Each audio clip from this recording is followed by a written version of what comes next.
Hello everyone, it's Andre here from SWL. Welcome to episode 16 of my series, the SWL DXing News Report. Coming to you today from a stormy Johannesburg, South Africa. Our rainy season has arrived with a bang, with a massive hailstorm hitting Johannesburg earlier today. This episode was recorded on the 10th of November 2024. In this podcast, I talk about radio-related news, frequency changes, new stations, closures, and anything else that might interest DXers. An RSS feed link is available via Spotify. It is in the video description. In this week's episode, I talk about the end of the road for St FM, the only independent radio station on St Helena Island in the South Atlantic.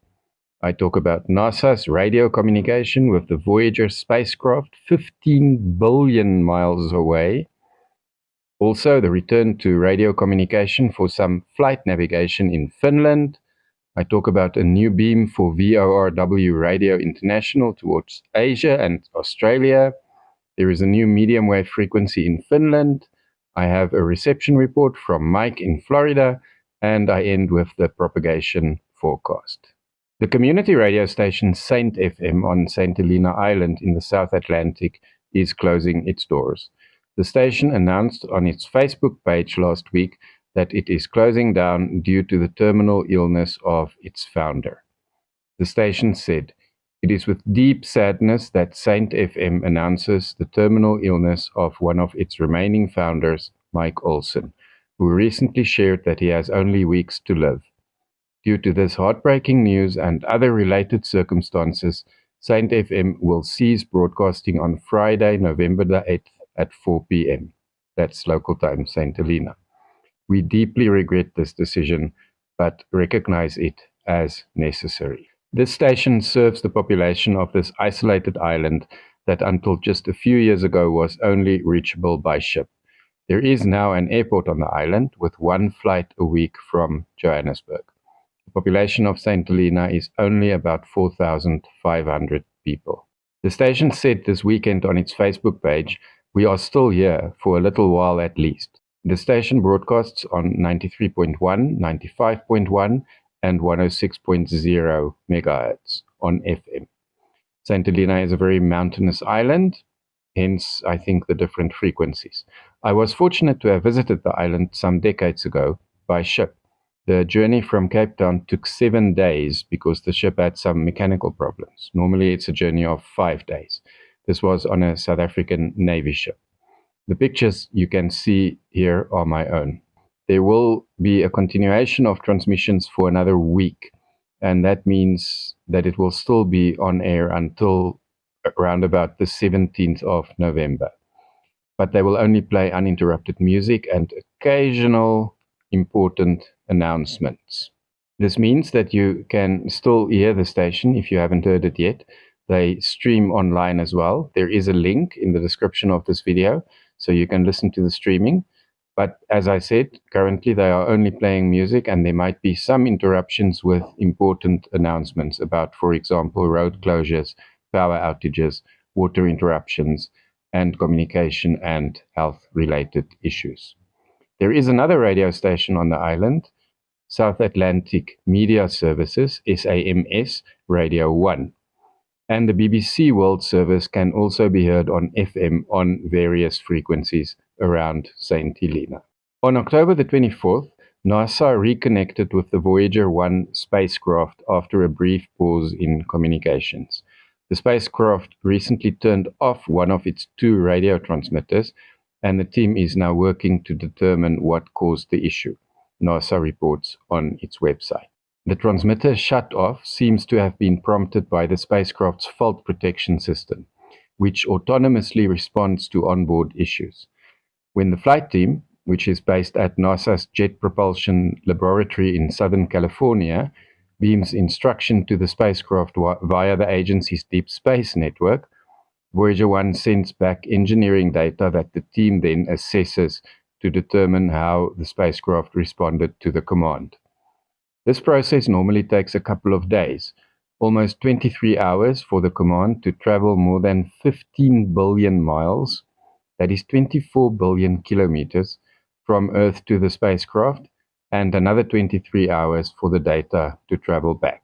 On October the 16th, the flight team sent a command to turn on one of the spacecraft's heaters. While Voyager 1 should have had ample power to operate the heater, the command triggered the fault protection system. The team learned of the issue when the Deep Space Network couldn't detect Voyager 1's signal on October the 18th. The flight team then correctly hypothesized that the fault protection system had lowered the rate at which the radio transmitter was sending back data. This mode requires less power from the spacecraft, but it also changes the X-band signal that the Deep Space Network needs to listen for. Engineers found the signal later that day, and Voyager 1 otherwise seemed to be in a stable state as the team began to investigate what happened. But on October the 19th, communication from Voyager appeared to stop entirely. The flight team suspected that Voyager 1's fault protection system was triggered again, and that it had turned off the X-band transmitter completely. The spacecraft typically communicates with Earth using this X-band radio transmitter that is named for the specific frequency that it uses. So the spacecraft had automatically switched to a second radio transmitter called the S-band. The S-band uses significantly less power, but Voyager 1 had not used it to communicate with Earth since 1981. It uses a different frequency than the X-band transmitters, and it is significantly fainter. The flight team was not certain that the S-band could be detected on Earth due to the spacecraft's distance, but engineers within the Deep Space Network were able to find it. So contact was re-established with this transmitter that last connected Voyager to Earth in 1981. Rather than risk turning the X-band back on before determining what triggered the fault protection system, the team then sent a command on October the 22nd to confirm that the S-band transmitter is working. It is working, and the team is now working to gather information that will help them figure out what happened, and then to take steps to return Voyager 1 to normal operations to use the X-band transmitter again. Voyager 1 and 2 have been flying for more than 47 years and are the only two spacecraft to operate in interstellar space. Their advanced age has meant an increase in the frequency and complexity of technical issues and new challenges that the mission engineering team need to address constantly. Vatican News reports that Radio Pax, a Catholic radio station founded in 1945 by Mozambique's first Bishop of Beira, Sebastião Soares de Resende, has just celebrated its 70th anniversary. The director of Radio Pax, Father Suade Jose Suade, said that in celebrating 70 years of the radio's existence, the Archdiocese was in a way also remembering the first Bishop of Beira. The commemoration, he said, was also an acknowledgement of the radio's contribution to society and social communication. Radio Pax transmits on 103.0 MHz in Beira, which is a city in the central region of Mozambique. The Kenya Times reports that the Communications Authority of Kenya has revoked the licenses of 26 TV and radio stations. Apparently, some of these licenses have been revoked because these stations have experienced financial challenges, and some of them were not on air in any case. Some of the radio stations that are affected are Kiss FM, Sky 106.1 FM, Njata FM, Atihani FM, Kihutu FM, Dala FM, and Mwendani FM. On to this week's frequency news. John Jurasek from VORW Radio International has announced that his station will now be beamed towards Asia, Eastern Europe, the Middle East, and Australia from a 250 kilowatt transmitter in Issoudun in France. Thank you to two of my viewers, Joe and William, who alerted me to this. This is great news for those of us who are not in North America. John transmits regularly to North America using WRMI transmitters, but these signals are usually not heard easily outside North America. VORW Radio International can now be heard from Monday the 11th of November and every Monday thereafter on 17810 kHz from 1530 UTC to 1630 UTC. that is 17810 kilohertz. The aim of his show is to provide good music and news commentary to listeners worldwide. He also takes music requests and he invites everyone to participate. John has a YouTube channel with food reviews. There is a link to his channel in the description of this video. He is also a shortwave lover and has been running his own shortwave station for some time. Hence, this is where VORW Radio International comes from. He sends QSL cards by email, so if you hear the station, you can send him a QSL request at vorwinfo@gmail.com. That is VORWinfo, all one word, @gmail.com. I received a QSL card from him last year when I heard the station for the first time.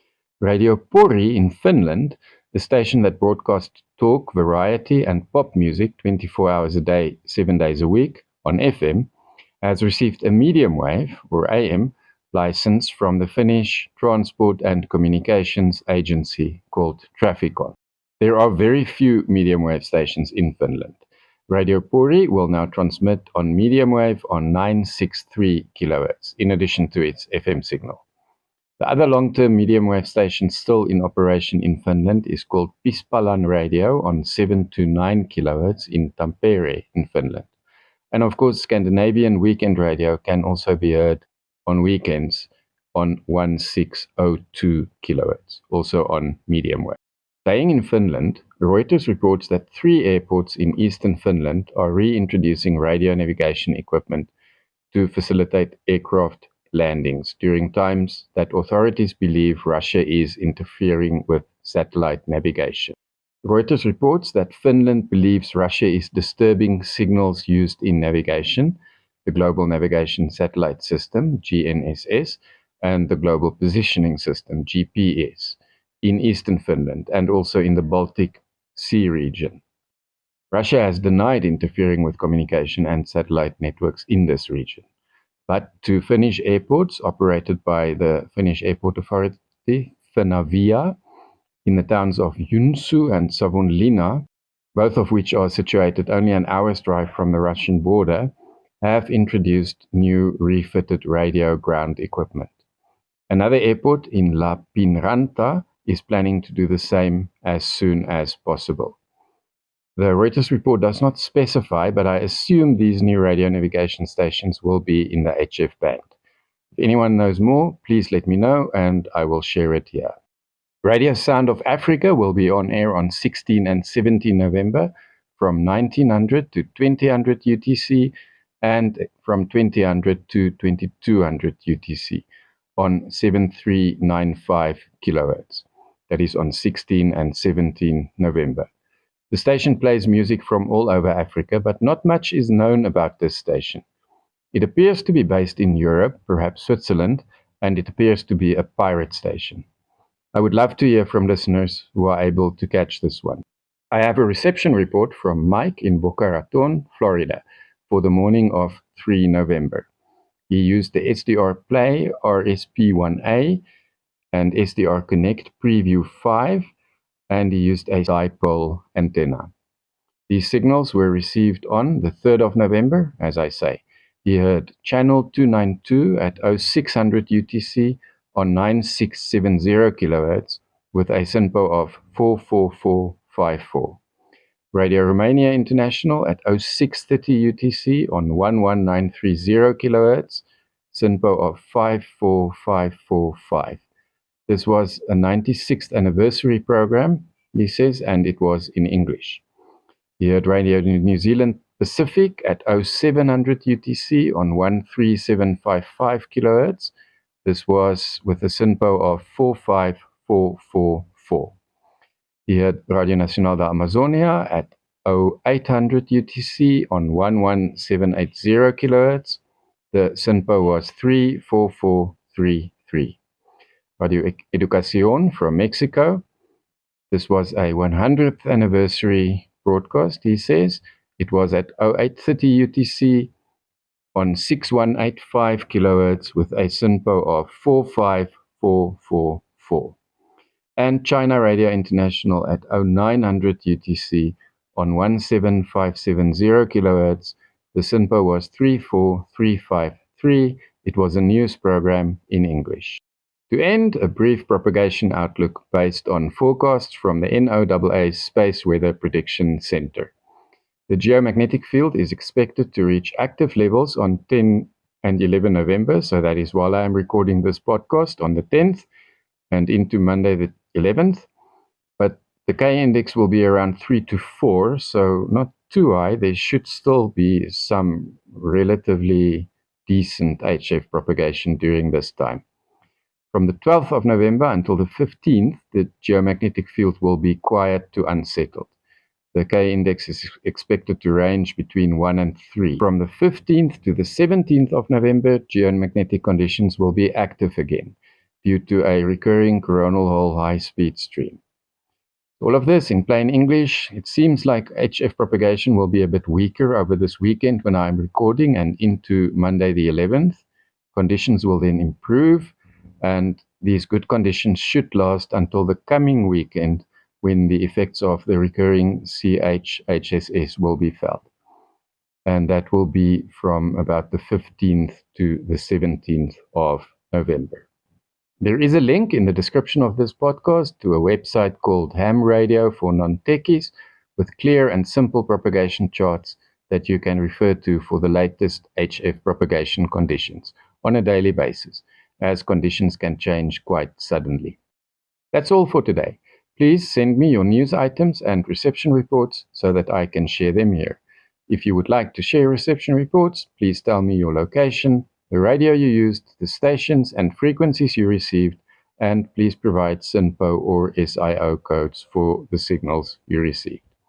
You can contact me at andre9@duck.com. That is ANDRE, the number 9 at duck.com. And before I end, just a reminder, my raffle is still running. I have a raffle on my channel where you can win one of 3 XHDATA radios. You can click on the card up here, or you can also look at the description of this video. There will be a link to the raffle explaining how you can participate. Happy listening, everyone.